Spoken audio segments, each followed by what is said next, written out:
got So to. when you think of Troy, you think of the commercialization that's happened in the last couple of decades. You think of great schools. You think of the Somerset Mall. But Right. here we are in an 1800s village. It's just, Right. but the history dates back to all the way back then. Yeah. So when Troy first got platted out in 1817.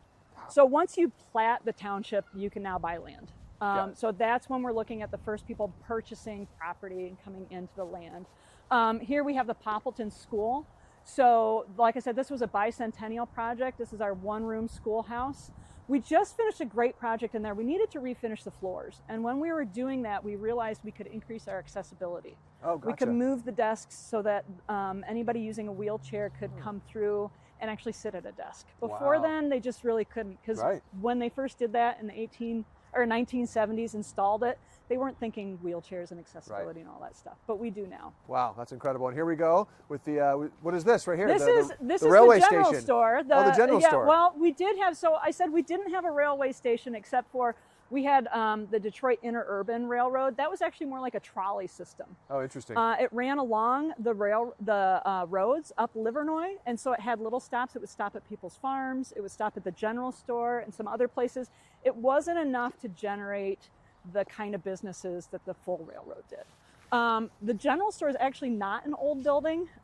They had already torn that one down in Troy. So we built one, a replica. It holds our archives. We use it for various things. We needed bathrooms, so we put that in there. The print shop is also one of our other not old buildings. We have artifacts in there, printing presses, but it was a building that was on the property, so we refabbed it to do something cool with it. So I'm an historical interpreter here at the Troy Historic Village, and I do a lot of interpretation, whether I'm in costume or sometimes out of costume, but I prefer to be in costume. It adds a cool element to teaching with it because you look the part and you get to show what the fashions were at that time. And so one activity that I really like to share with people is laundry. I think it is something that today we take for granted, how easy we have it compared to what our ancestors had to do even just 100 years ago, let alone 200 years ago. So I love sharing this process with people because it's something that we still have to do every day. We have to make sure our clothes are clean, our whites are bright. All of those things still matter, even in a log home like you see behind me. They want to be clean. No one wants to be dirty. Yeah, so I'll show you some of my laundry tools we have here. So when they start doing laundry, a good soak. That's step one. They want to soak those clothes overnight. Now, depending on the fabric type, you could vary if you have soap in that soak or if the water's hot or cold. All depends on what fabric you're dealing with. Now in here today, I just have cottons. So my water's just cold, nothing special. So after that first initial soak, then comes the hard work. This tool right here, this is called... What is that? This is a washing dolly. Okay. Now these varied in how they looked, but this is kind of like a very stereotypical look for one.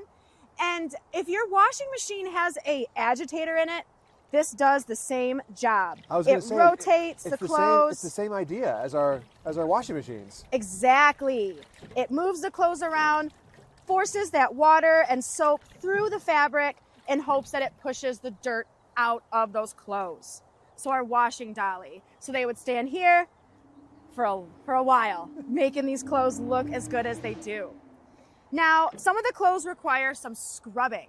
So they would have a surface to work on. Here, I just have a board that I place over my washing bin. And they would take the clothes, give them a little ring, lay it out, and then they would use soap. A lot of their soap had lye in it. So they had to be very careful when handling that soap and also making the soap. So they rub the soap right onto the fabric. Because lye was, is it a toxin? It can be really harmful to your skin. Got it. So they had to be very careful. And then using just brushes to scrub that soap in to really work the soap into the fabric for all of those clothes, and then put it right back in the water to rinse it out. So one thing I haven't mentioned yet is how often you had to change this water. So right now, I don't have very much water in there at all, but if I was really doing laundry, I would need to fill this up at least 3 times. And I'm using my yoke and buckets to carry all of this water. And it's a very heavy job, but it is one that I think you could do. So use the clip on there. All right, so why don't you give this yoke a shot? It goes right on the back of your shoulders. Use here, okay. There you go. All right, let's go get some water. Yeah, so right now, no water in it. Where's the well? The well's out back, but I like to get our water from 2 miles away, probably, right? Uphill, both ways? Both ways, yeah? Yes. In the winter, snow blowing, yes. So this only brings about 2 gallons of water at a time. To fill this, I need at least 4 to 5 buckets. So 4 to 5 gallons of water. It's a lot of heavy work, but you can imagine how strong these pioneers were. Strong shoulders, strong back, strong arms. It's like a workout. There was no reason to go to Crunch Fitness. No reason at your all. Crunch Fitness was getting your laundry done. That's right. It pretty much is. So after they would change that water to rinse out the clothes, you can take that off if you want. I kind of like it. Yeah, it is comfortable. We'll have to add some weight to it for you. I gotta ask you, when you're giving these tours, educational tours, what is the #1 question you get from people in Troy? I mean, are they surprised this is even here? Yes, a lot of people, they drive by this place every day and don't realize it's here. But this is like a hidden gem of the city because we have all these beautiful buildings that we try to keep living and all their history alive to share with everybody. And so people, like the scarecrows that we have up now, they draw people in, but now they need to make it into the fence and see the village. I think some of the most popular questions I get are, do you live here? The answer is no, none of us actually live here.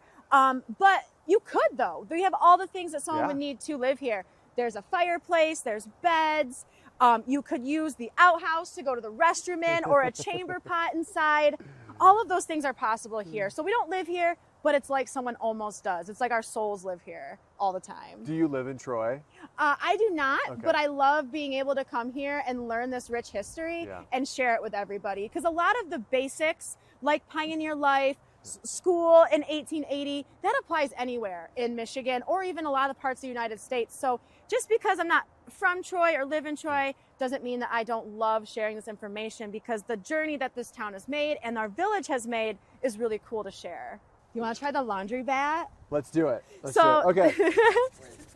So this is called a laundry bat. Okay. They could look all different ways. Ours just happens to resemble a little bit of a cricket bat, and it has a grooved edge here. I was going to say it looks like a sporting element. It does, and it sort of works like a sporting thing. So how this works is you strike the clothes with it. Okay. And what you want it to do is you want it to push that water out and push the soap and suds out, just like that. All right.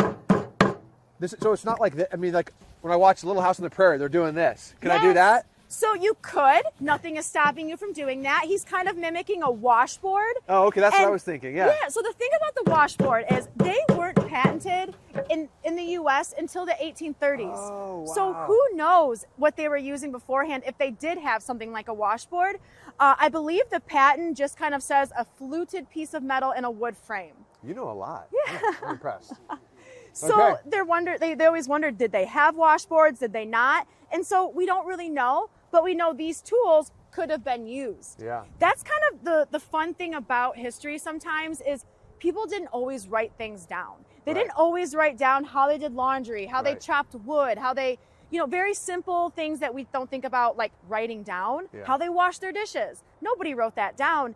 And so we have to take clues from throughout people's journals, diaries, home guides that were made and piece these things together like a puzzle to make what we think is a good representation of what they may or may not have.